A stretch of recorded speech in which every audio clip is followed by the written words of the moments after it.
हे बघा, आता हा तांब्या आहे. आता हा आपण काही न रगडता न घासता कसं स्वच्छ करायचं ते पाहूया. आपण यामध्ये 2 चमचे सायट्रिक ॲसिड आणि 2 चमचे मीठ घेतलेलं आहे आणि त्यामध्ये आपण पाणी टाकले, साधं पाणी. आता तुम्ही बघा,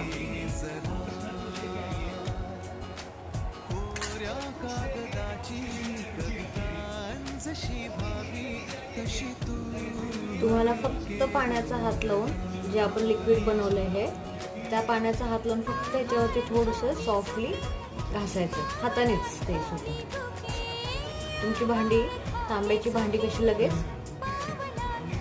सगळे डाग न निघायला लागतात त्यावरती.